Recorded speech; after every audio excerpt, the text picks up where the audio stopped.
오늘 저는 본 말씀을 가지고 교회를 통하여 성장하다, 이런 제목으로 말씀을 나누겠습니다.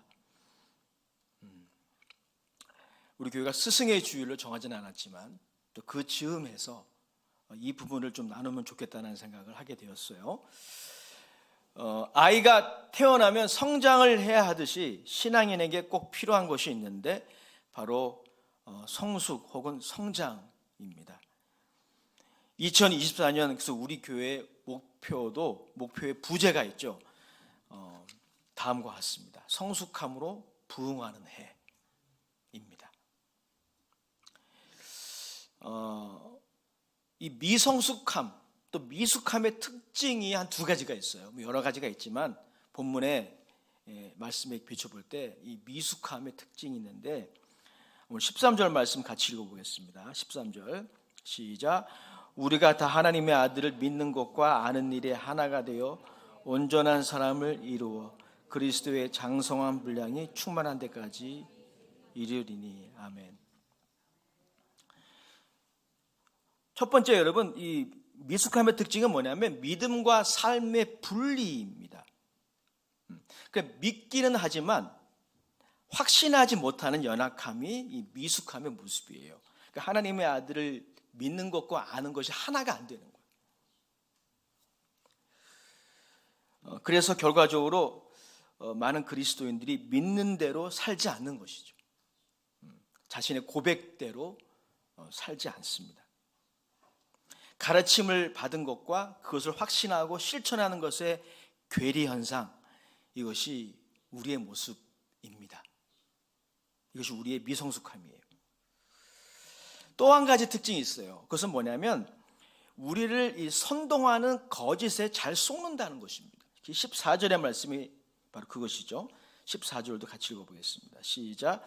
이는 우리가 이제부터 어린아이가 되지 아니하며 사람의 속임수와 간사한 유혹에 빠져 온갖 교훈의 풍조에 밀려 요동하지 않게 하려 함이라. 아멘.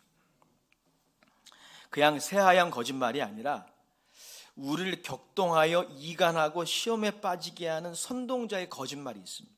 또 이단적인 가르침이 있어요. 그런데 어린아이는 여기에 잘 속습니다. 솔깃하는 거죠. 소위 팔랑귀라고 하잖아요. 팔랑귀. 이 모습이 사람마다 좀 정도의 차이는 있지만 미숙한 신앙인들에게 나타나는 아주 보편적인 모습이에요. 진리에 대해서는 귀가 가려요. 진리에 대해서는 굉장히 둔감합니다. 그래서 진리의 말씀에 우리는 지루함을 느끼죠. 하지만 재미있는 거짓말은 솔깃합니다. 이렇게 이 미숙함 때문에 시험에 빠지게 되면 그 모습은 마치 어떻게 되냐면요, 파도에 밀려서 이리저리 요동하는 낙엽처럼 되는 거예요. 낙엽이 파도에 밀려서 왔다 갔다 하는 거죠. 이것이 바로 어린아이의 미숙함의 전형적인 모습인 것입니다. 그래서 사랑하는 여러분, 성장이 필요합니다. 성숙이 필요해요. 단순히 양적 성장만이 아닙니다. 질적인 성숙, 이것이 필요한 것이죠. 이게 바로 부흥이에요.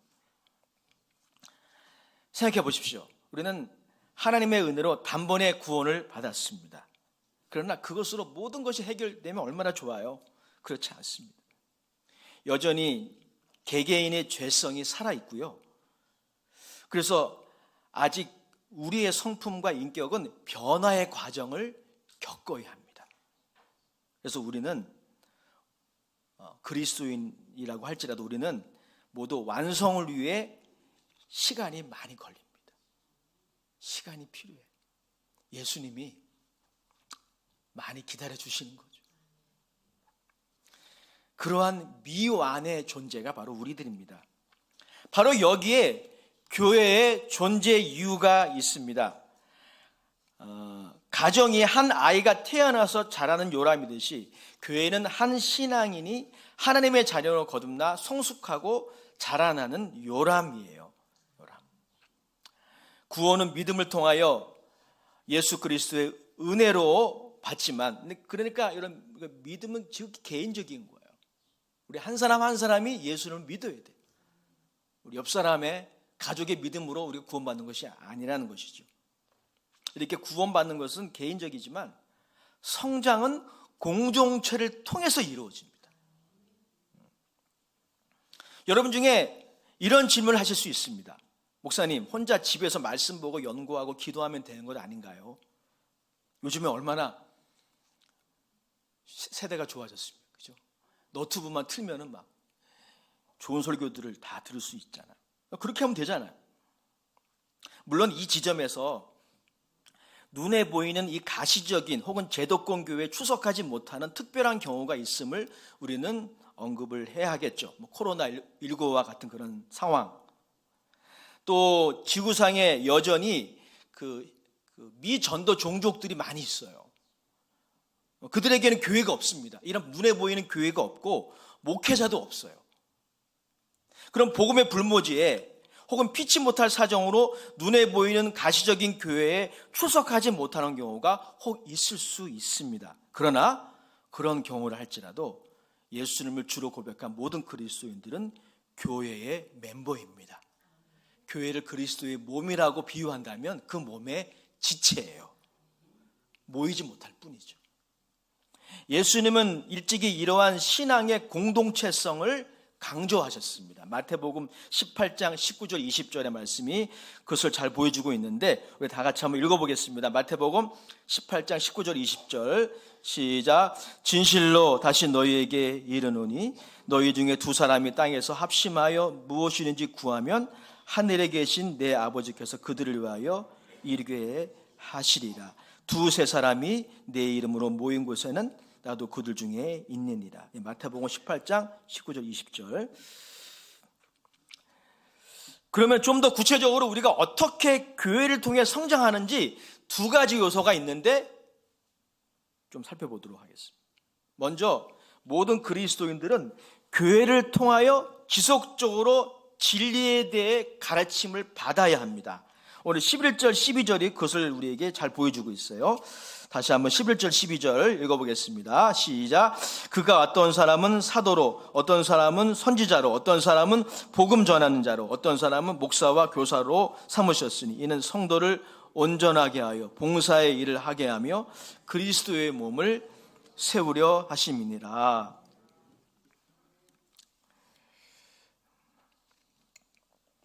사도 바울에 의하면 이 교회의 기초가 있어요. 교회의 기초는 예수 그리스도의 계시, 즉 예수 그리스도의 복음이라는 것입니다. 그리고 참 놀라운 것은 뭐냐면 이 복음의 비밀, 이 복음을 받아들이고 믿으면 구원받지 않습니까? 그래서 복음은 모든 믿는 자들에게 구원을 주시는 하나님의 능력이 되는 것이죠. 이 복음의 비밀을 누구에게 주느냐? 교회에게 준다는 겁니다. 이건 제 얘기가 아니라 성경에 나와 있는 거예요. 복음의 비밀의 담지자로 교회를 하나님이 선택하셨어요. 그래서 하나님이 교회에 복음을 주시고 교회는 이 복음을 세상에 전해야 하는 것이죠.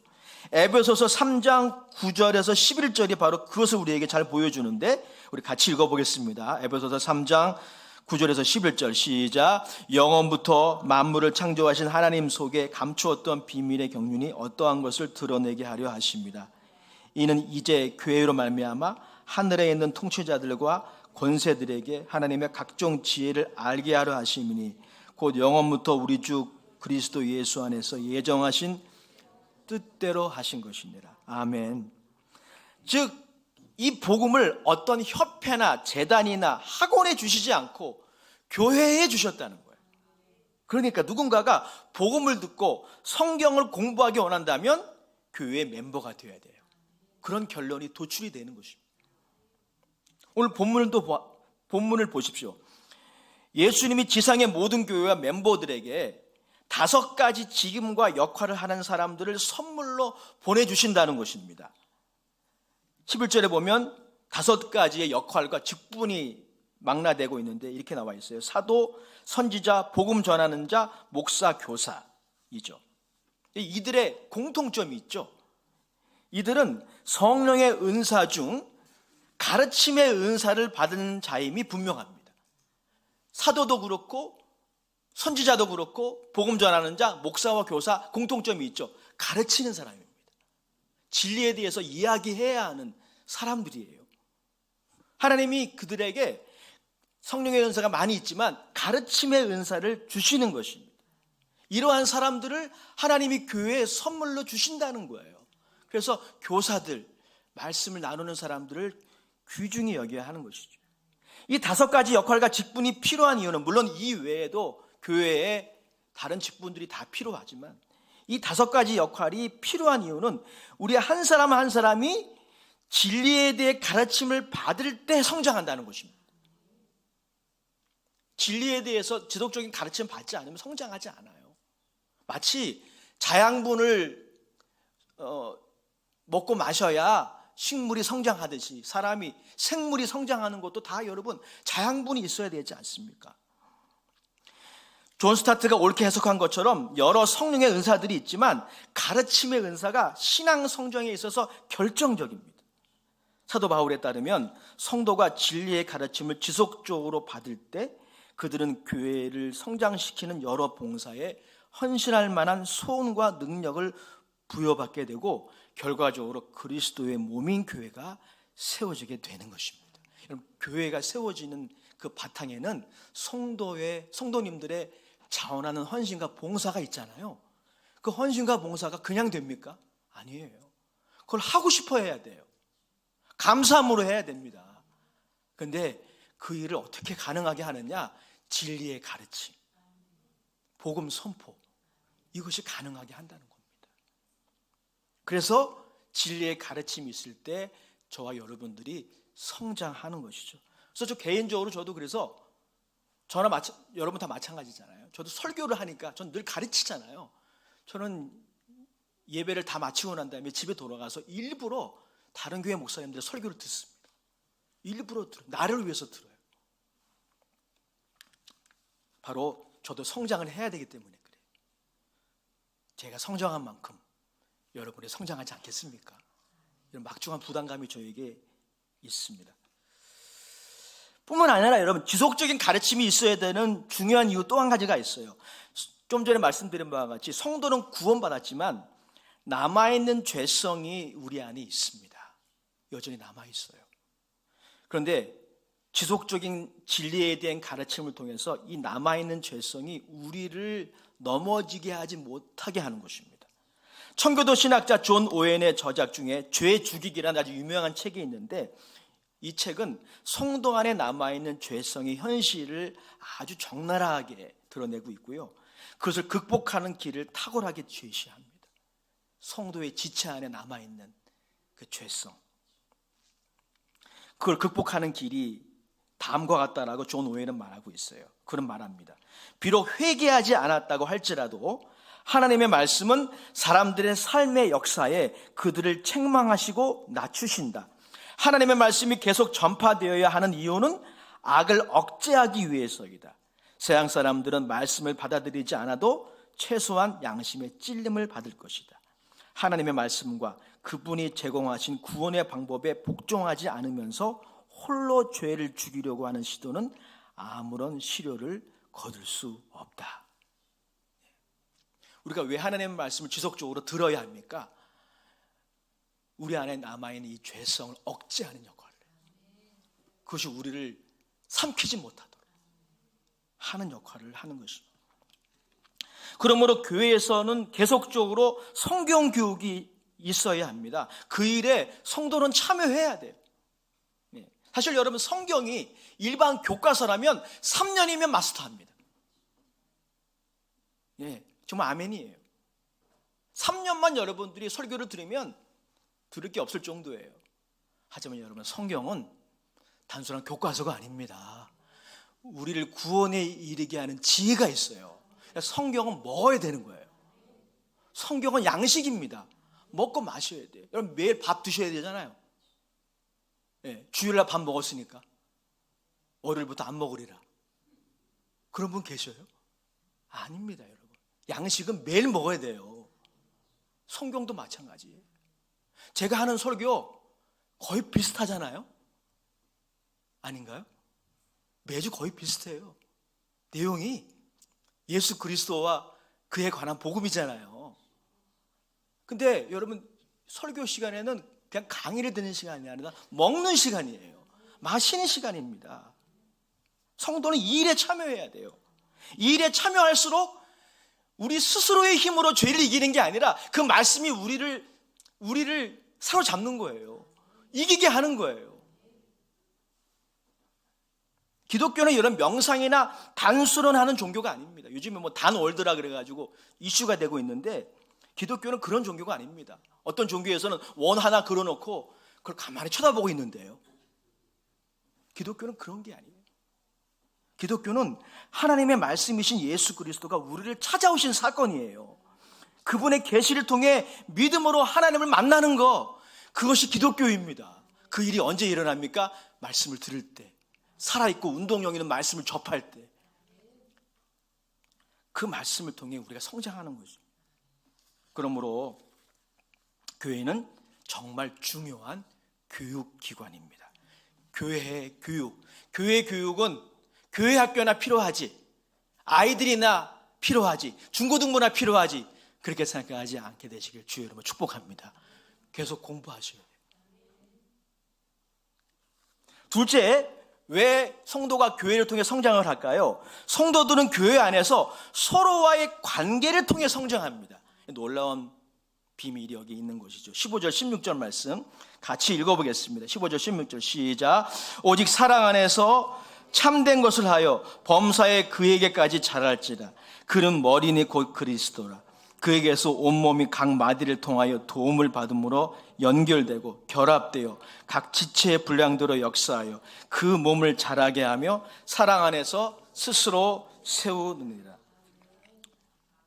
오늘 15절 말씀에 의하면 성도의 인격이 교회의 머리이신 그리스도에게까지 자라기 위해서는 이게 바로 우리가 추구해야 될 성숙인 거예요. 성장인 거예요. 우리의 인격이 아직 한참 멀었거든요. 교회의 머리이신 예수 그리스도에게까지 자라야 되는데 그것을 위해서는 사랑 안에서 참된 것을 말하는 것이 필요합니다. 사랑 안에서 참된 것을 하다, 말하다 라고 하는 것이 필요합니다. 진리를 가르침에 있어서도 그래서 사랑 안에서 해야 돼요. 특별히 하나님의 말씀을 가르치는 우리 교육자들이 들어야 할 말씀입니다. 제가 들어야 돼요. 사랑 안에서 해야 합니다. 간혹 우리는 참된 것, 옳은 것을 말하면서도 사랑 안에서 하지 않을 때가 굉장히 많아요. 효과 별로 없습니다. 정말 말 내용은 너무 옳아. 그리고 아주 바른 말이야. 그런데 효과가 별로 없는 말들이 있어요. 사랑 안에서 하지 않기 때문입니다. 고린도전서 13장 1절 2절을 보십시오. 우리가 천사의 말을 한다 할지라도 사랑으로 하지 아니하면 우리는 깽과리에 불과하다라고 말하고 있어요. 정재영 목사님의 교회를 선택한 사람들이라는 책을 제가 조금 부분적으로 읽었는데 이 책은 교회에 세가족으로 등록하여 신앙생활을 하게 된 이른바 초심자들의 간증으로 이루어진 흥미로운 책이었습니다. 근데 이런 간증이 있더라고요. 교회에 처음 등록해서 신앙생활을 하게 된 부부의 사례입니다. 아마 미국에 있는 한인교회였던 것 같습니다. 그는 이렇게 말했어요. 믿음이 생겨서 교회를 다닌 게 아닙니다. 이 부부가 교회에 나오게 된 게 믿음이 생겨서 교회를 다닌 게 아니라 교인들의 따뜻한 배려를 통해 믿음에 관심을 갖고 공부를 하게 된 거죠. 미국을 떠나기 전 세례를 받는 저를 위해 축복해 주시고 위로해 주시는 교우들의 모습을 보면서 제 마음에 감동이 있었고 그게 저로 하여금 신앙의 마음의 문을 여는 계기가 되었습니다. 사랑하는 여러분, 이분들의 신앙생활을 시작하게 한 동기는 무엇이었습니까? 관계였어요. 관계. 성도님들과의 관계에서 그 따뜻한 환대를 경험한 거죠. 칭찬을 경험한 거예요. 우리 주일날 일주일에 한 번 만나시잖아요. 그죠? 주중에 만나는 거 거의 없잖아요. 일주일에 한 번 만나는데 좀 칭찬합시다. 일부 예배 때 대표 기도자께서 그런 기도 하시더라고요. 칭찬하는 뭐 그런 내용의 기도였던 것 같은 굉장히 그 칭찬이라는 단어가 저에게 굉장히 울림이 되었어요. 안수 집사님의 기도 은혜 받았습니다. 제가. 그래요 여러분. 우리 교회에서 서로 이렇게 환대하고 칭찬하기도 바빠요. 일주일에 한 번 만나는데 만나가지고 무슨 얘기를 하겠어? 그렇습니다. 사랑이라는 것의 특징이 있죠. 사랑은 혼자 할 수 없습니다. 사랑 안에서 참된 것을 말하라고 했는데 혼자 어떻게 해요? 뭐 독백은 할 수 있겠죠. 하지만 진정한 사랑은 아니에요. 사랑에는 대상이 있어야 합니다. 그러므로 사랑 안에서라고 하는 것은 성도가 마디를 통해 서로 연결되어야 함을 의미합니다. 오늘 본문이 그것을 잘 보여주고 있는데 16절 말씀이 굉장히 중요한 구절이에요. 16절 다시 한번 읽어보겠습니다. 시작. 그에게서 온몸이 각 마디를 통하여 도움을 받음으로 연결되고 결합되어 각 지체의 분량대로 역사하여 그 몸을 자라게 하며 사랑 안에서 스스로 세우느니라. 아멘. 여기서 이 마디라는 단어에 주목해 주시기 바랍니다. 이 마디라는 단어가 신약 성경에 딱 한 번 나옵니다. 여기에 등장하는 거예요. 이 마디라는 단어는 헬라어 원어에 의하면 연골이라는 의미가 있습니다. 연골 아시죠? 뼈와 뼈 사이를 연결하는 디스크라고도 하고 또 연골이라고도 하고 또 인대라는 뜻도 돼요. 여러분 이 인대와 연골의 역할이 얼마나 중요한지 아시죠? 나이가 드실수록 아마 연골의 중요성에 대해서 통감하실 거예요. 연골이 다 다르셔가지고 요즘에 무릎 아프고 허리 아프시잖아요. 이 연골의 역할, 이 인대의 역할은 뼈와 뼈가 부딪히지 않도록. 네. 이게 부딪히면 이게 얼마나 아파요, 여러분. 서로 부드럽게 연결해주는 역할을 하고요. 또 강하게 연결해주죠. 이게 헐렁헐렁하면, 인대가 헐렁헐렁하면 어떻게 걸어 다닙니까? 어떻게 운동을 해요? 부드러우면서도 강하게 뼈와 뼈를 연결해주는 것이 마디예요. 이 마디의 의미가 굉장히 중요합니다. 이 마디는 우리를 하나님과 타인과 그리고 자신과 화목하게 하신 예수님이십니다. 예수님이 우리의 마디가 되시는 거예요. 에베소서 2장 14절 16절이 우리에게 그것을 잘 보여주는 구절인데 우리 다 같이 한번 읽어보도록 하겠습니다. 시작. 그는 우리의 화평이신지라 둘로 하나를 만드사 원수된 것 중간에 막힌 담을 자기 육체로 허시고 법조문으로 된 계명의 율법을 폐하셨으니 이는 이 둘로 자기 안에서 한 세 사람을 지어 화평하게 하시고 또 십자가로 이 둘을 한 몸으로 하나님과 화목하게 하려 하십니다. 원수된 것을 십자가로 소멸하시고 할렐루야. 예수님이 이 일을 하신 거예요. 예수님이 우리의 마디가 되십니다. 그리고 예수님이 하신 이 역할을 우리에게 여러분들에게 구체적으로 적용하시는 분이 성령님이십니다. 성령님은 하나 되게 하시는 분이에요. 진리 안에서 하나 되게 하시는 분입니다. 하지만 마귀는 흩어버리는 거예요. 4분 5열 흩어버리는 거예요. 마귀는 그걸 아주 좋아합니다. 밤낮 계획합니다. 마귀는 휴가도 없어요. 에베소서 4장 3절 말씀 같이 읽어보겠습니다. 이게 성령의 역할이죠. 시작. 평안에 매는 줄로 성령이 하나 되게 하신 것을 힘써 지키라. 평안에 매는 줄, 그게 바로 연골인대예요. 교회는 이 하나됨의 장입니다. 그리고 이 하나 되게 하는 힘은 사랑입니다. 기억하십시오. 성도는 이처럼 혼자 성장할 수 없습니다. 성도들은 교회를 통하여 서로 연결되고 결합되어야 합니다. 사람의 신체가 다양성 속에서 하나됨을 유지하듯이 마디를 통하여 우리는 연결되어야 돼요. 그래서 여러분 그거 좋아하시나? 아이스크림 중에 저는 투게더 아이스크림을 좋아해요. 엄마 아빠도 함께 투게더. 이게 요즘 세대들은 잘 모르시죠. 투게더란 말이 뭐냐면 함께 하는 거. 이게 오늘날 잘 안 돼요. 다 그냥 제각기 그냥.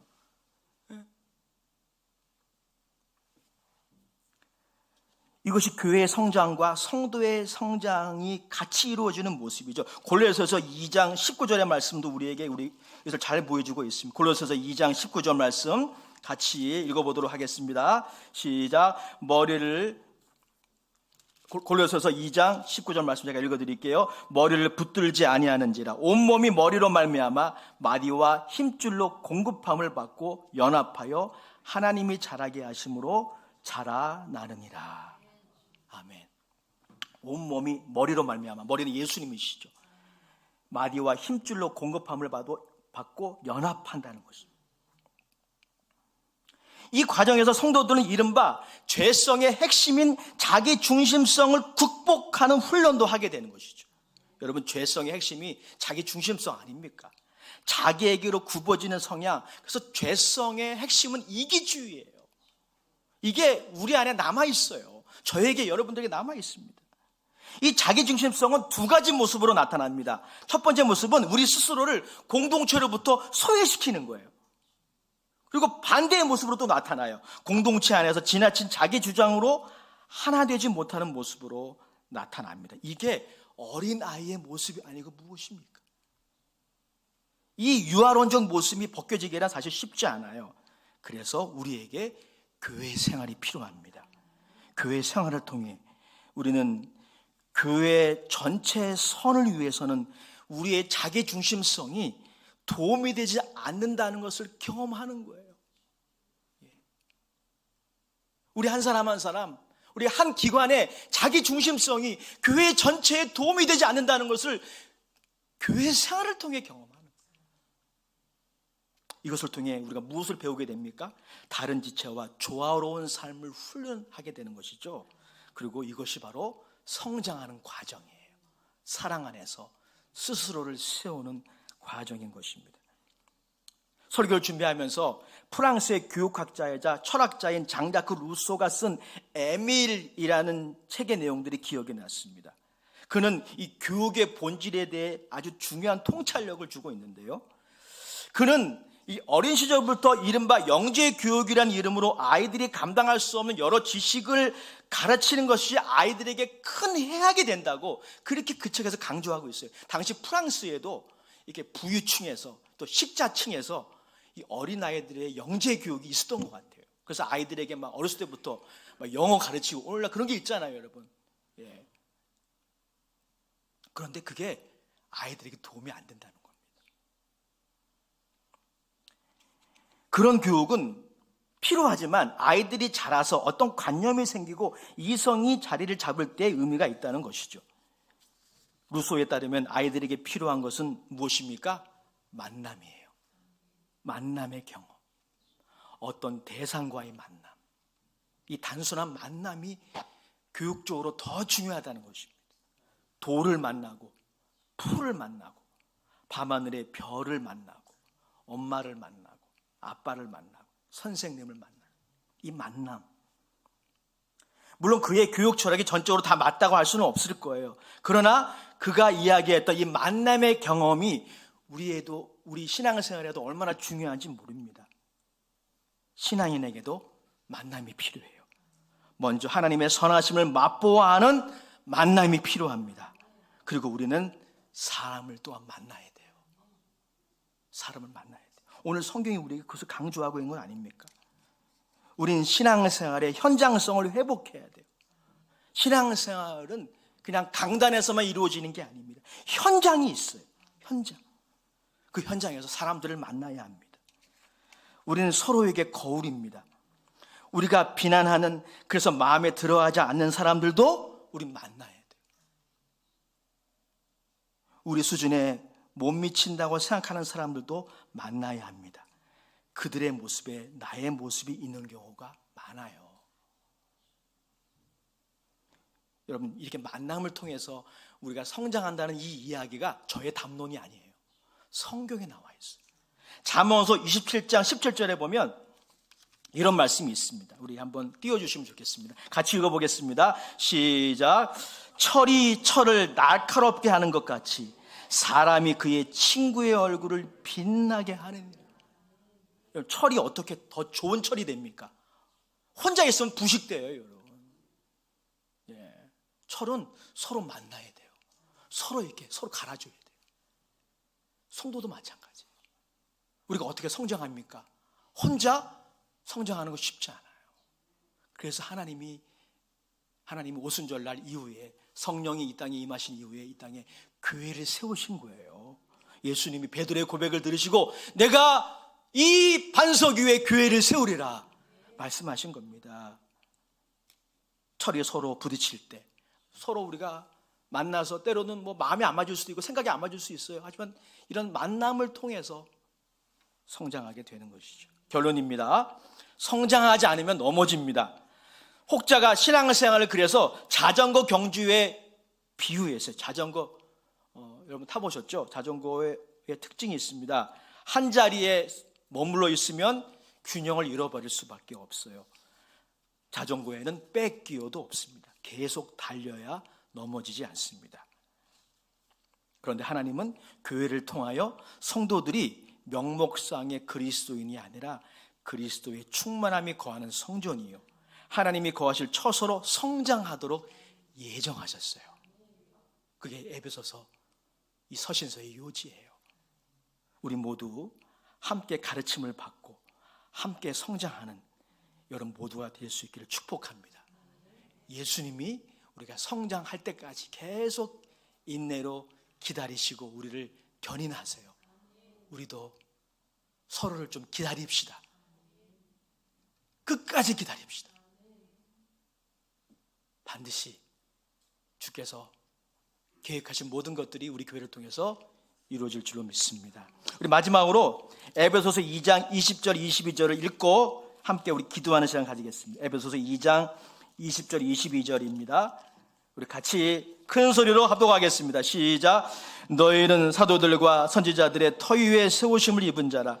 그리스도 예수께서 친히 모퉁이 돌이 되셨느니라.